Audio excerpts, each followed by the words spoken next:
You'll see me talking at the end of this video, but before that, a few shots. This is the Wynn, where I normally stay when I go to Vegas. And here are one of the more foofy tourist attractions where they've duplicated Venice, same boats. This is something you can take your OLTR on. Women like this stuff. Vegas is a good place to gain a lot of weight because there's a lot of places to eat.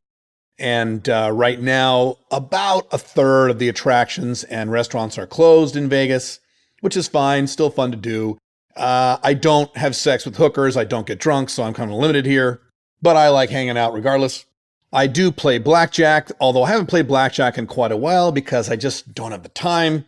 And, it's one of those things. This is Caesar's Palace. I've never actually stayed here, but I spend a lot of time here. When I come to Vegas, usually there's a lot of things to do. It's also very nice. And as you can see, there are still plenty of people here, even during coronavirus. So right here, these are the two newest ones. This is a new one. I think a Chinese billionaire owns this red one. So last night, they were showing on the side of that casino, both sides, it's a whole screen, very similar to what they have in China and Shanghai, where the entire side of the building is actually a screen that lights up.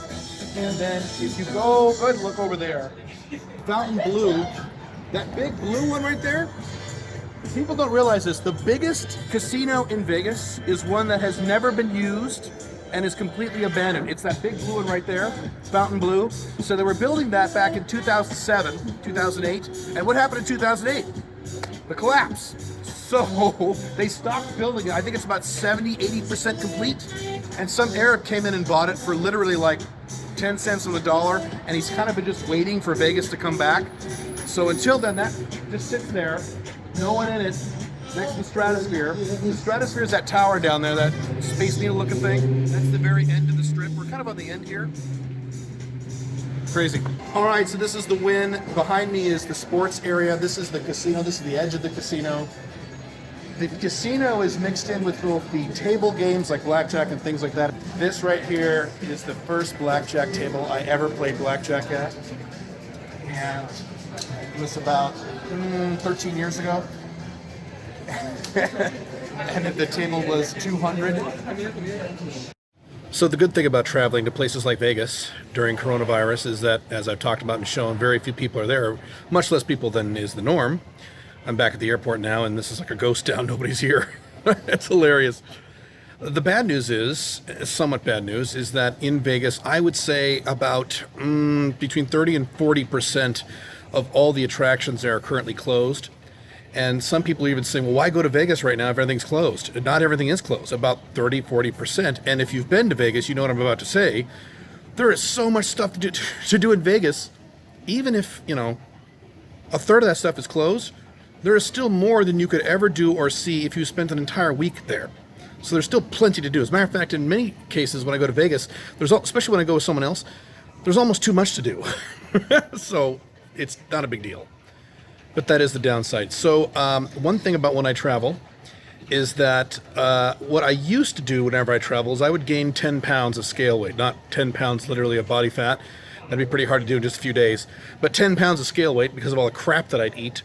And so finally, about 2 years ago, I cracked the code. I have a whole system now where I don't lose any weight while I'm traveling, but I don't gain any weight anymore. Although last year, I did lose some weight while I was in Hong Kong for, 2 weeks. Hong Kong for 2 weeks, and then New Zealand for about a week. And I actually lost weight. That was a first-time thing for me. So one of the things I do a lot of things, but one of the big things I do, especially when I go somewhere like Vegas, which is very walkable, is that I spend several hours a day walking. So when I travel, I walk a lot, especially when I go to places like Asia. I'm excited to see everything. So in Vegas, 2 days ago on Tuesday, I walked about 3.5 hours total throughout the day.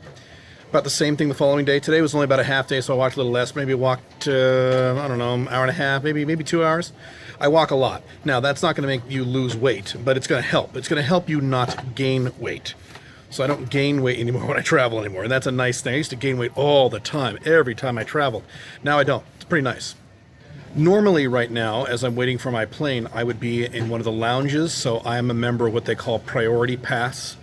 It's several $100s a year, and it gives you access to not all, but many, maybe even most fancy airport lounges for a flat fee per year. It's really nice when you travel a lot. The problem is coronavirus again. The lounges at this terminal are closed.